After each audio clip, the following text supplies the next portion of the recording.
सर्वप्रथम तो जय श्री कृष्ण। आज हम लोग एक कथा सुनेंगे। कथा बड़ी ही धार्मिक, मार्मिक तथा आध्यात्मिक है। इस कथा को बड़े ही ध्यान से आप सुने, क्योंकि किसी भी कथा को ध्यान से सुनने पर ही कथा समझ में आता है तथा कथा का आनंद भी आता है। तो चलिए कथा को सुनते हैं। यह जो कथा है यह है मार्कंडेय पुराण से। विख्यात कीर्ति राजा विदुरथ के सुनीति और सुमति नामक दो पुत्र थे। एक समय विदुरथ शिकार के लिए वन में गए थे। वहां ऊपर निकले हुए पृथ्वी के मुख के समान एक विशाल गड्ढे को देखकर वे सोचने लगे कि यह भीषण गर्त क्या है। यह भूमि वीवर तो नहीं हो सकता। वे इस प्रकार चिंता कर ही रहे थे कि उस निर्जन वन में उन्होंने सुब्रत नामक एक तपस्वी ब्राह्मण को समीप आते देखा। आश्चर्यचकित राजा ने उस तपस्वी को भूमि के उस भयंकर गड्ढे को दिखाकर पूछा कि यह क्या है। ऋषि ने कहा, महिपाल, क्या आप इसे नहीं जानते? रसातल में अतिशय बलशाली उग्र नामक दानव निवास करता है। वह पृथ्वी को विदृढ़ करता है, अतः उसे कुज्रिम्भ कहा जाता है।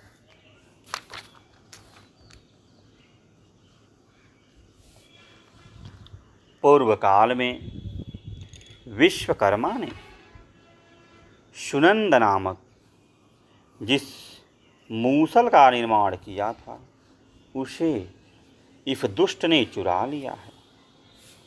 यह उसी मूसल से रण में शत्रुओं को मारता है। रसाल में या पाताल में निवास करता हुआ वह असुर उस मूसल से पृथ्वी को विदृढ़ कर अन्य सभी असुरों के लिए द्वारों का निर्माण करता है।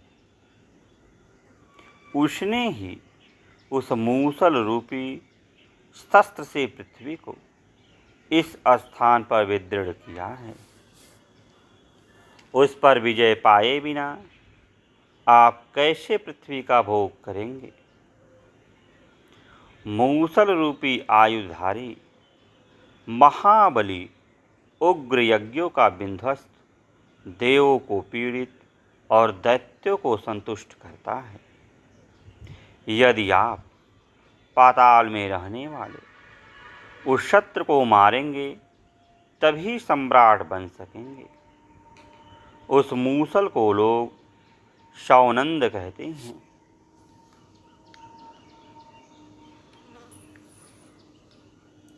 मनीषीगण उस मूसल के बल और अबल के प्रसंग में कहती हैं कि उस मूसल को जिस दिन नारी छू लेती है उसी क्षण वह शक्तिहीन हो जाता है और दूसरे दिन शक्तिशाली हो जाता है।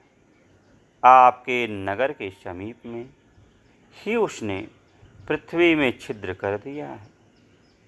फिर आप कैसे निश्चिंत रहते हैं? ऐसा कहकर ऋषि के प्रस्थान करने पर राजा अपने नगर में लौटकर उस विषय पर मंत्रियों के साथ विचार करने लगे।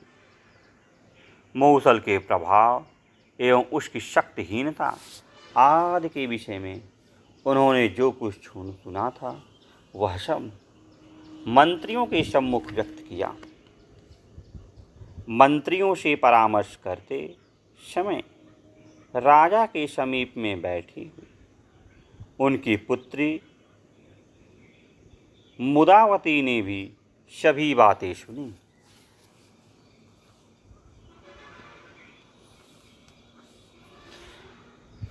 इस घटना के कुछ दिनों बाद अपनी सखियों से घिरी हुई मुदावती जब उपवन में थी, तब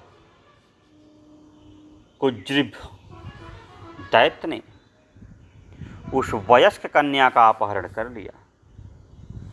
यह सुनकर राजा के नेत्र क्रोध से लाल हो गए। उन्होंने अपने दोनों कुमारों से कहा कि तुम लोग शीघ्र जाओ और निर्विंध्या नदी के तट प्रांत में जो गड्ढा है उससे रसातल में जाकर मुदावती का अपहरण करने वाले का विनाश करो। इसके बाद परम क्रुद्ध दोनों राजकुमारों ने उस गड्ढे को प्राप्त कर पैर के चिन्हों का अनुसरण करते हुए सेनाओं के साथ वहां पहुंचकर कुज्रीभ के साथ युद्ध आरंभ कर दिया। माया के बल से बलशाली दैत्यों ने सारी सेना को मारकर उन दोनों राजकुमारों को भी बंदी बना लिया। पुत्रों के बंदी हो जाने का समाचार सुनकर राजा को अतिशय दुख हुआ। उन्होंने सैनिकों को बुलाकर कहा, जो उस दैत्य को मारकर मेरी कन्या और पुत्र को मुक्त कराएगा, उसी को मैं अपनी विशाल नयना कन्या मुदितावती को दे दूंगा। राजा ने पुत्रों और कन्या के बंधन युक्त होने से निराश होकर अपने नगर में भी उपयुक्त घोषणा करा दी। उस घोषणा को शस्त्र विद्या में निपुण भनन्द के पुत्र बलवान वत्स प्रीति ने भी सुना।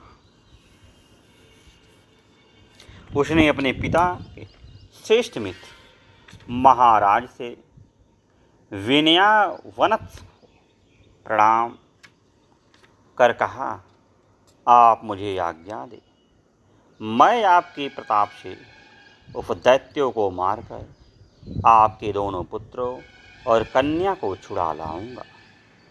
अपने प्रिय मित्र के पुत्र को आनंदपूर्वक आलिंगन कर राजा ने कहा, वत्स जाओ, तुम्हें अपने कार्य में सफलता प्राप्त हो। वत्स प्रिय तलवार, धनुष, गोधा, अंगुलित्र आदि अस्त्र शस्त्रों से सुसज्जित हो उस गर्त के द्वारा शीघ्र ही पाताल में चला गया। उस राजपुत्र ने अपने धनुष की डोरी का भयंकर शब्द किया, जिससे निखिल पाताल विवीर गूंज उठा। प्रत्यंचा के शब्दों को सुनकर अतिशय क्रोधाविष्ट दानवपति कुज्रीभ अपनी सेना के साथ आया। फिर तो दोनों सेनाओं में युद्ध छिड़ गया। वह दानव 3 दिनों तक उसके साथ युद्ध करने के बाद कोप से आवृष्ट हो मूसल लाने के लिए दौड़ा। प्रजापति विश्वकर्मा द्वारा निर्मित तथा गंधमाल्य एवं धूप से पूजित उस मूसल अंतःपुर में रखा रहता था। उधर मूसल के प्रभाव से अवगत मुदावती ने श्रद्धावनत होकर उस मूसल का पुनः पुनः स्पर्श किया। इसके बाद असुरपति ने रणभूमि में उपस्थित होकर उस मूसल से युद्ध आरंभ किया, किंतु शत्रुओं के बीच उसका पात व्यर्थ होने लगा। परमास्त्र सौनंद मूसल के निर्वीर्य होने पर वह दैत्य अस्त्र शस्त्र द्वारा ही संग्राम में शत्रुओं के साथ युद्ध करने लगा। राजकुमार ने उसे रथहीन कर दिया और कालिंग के समान अग्न्यास्त्र से उसे काल के गाल में भेज दिया। तक्ष पाताल में स्थित सर्पों ने महान आनंद मनाया। राजपुत्र पर पुष्पवृष्टि होने लगी। गंधर्वों ने संगीत आरंभ किया, देववाद्य बजने लगे।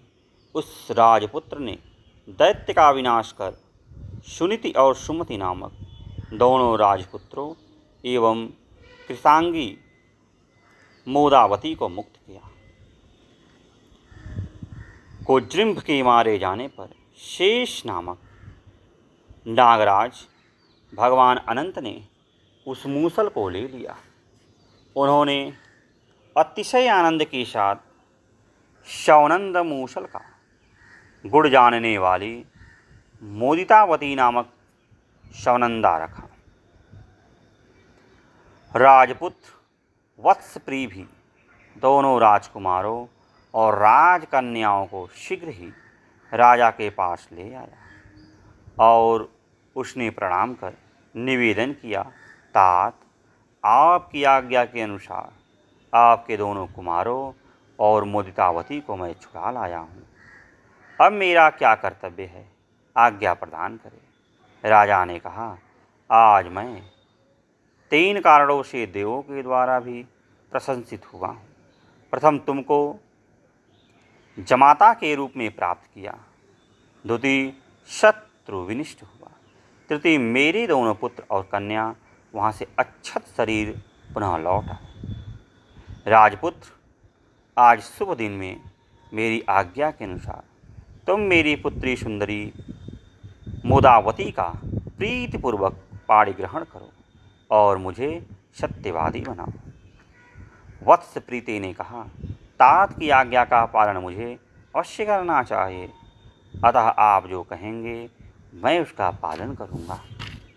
आप जानते ही हैं कि पूज्यजनों की आज्ञा के पालन से मैं कभी भी परान्मुख नहीं होता।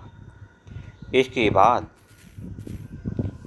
राजेंद्र विदुरथ ने कन्या मोदावती और भनंद पुत्र वत्सप्रिय का विवाह संपन्न किया। विवाह हो जाने पर दंपति रमणीय स्थानों और महल के शिखरों पर विहार करने लगे। कालक्रम से वत्सप्रिय के पिता भनंद वृद्ध होकर वन में चले गए और वत्सप्रिय राजा होकर यज्ञों का अनुष्ठान एवं धर्मानुसार प्रजा का पालन करने लगे। प्रजा भी उन महात्मा से पुत्र के समान प्रतिपालित होकर उत्तरोत्तर समृद्धशाली होने लगी। तो आज के लिए इतना ही, फिर किसी दिन अन्य वीडियो मिलते हैं। तब तक के लिए जय श्री कृष्ण, जय श्री कृष्ण।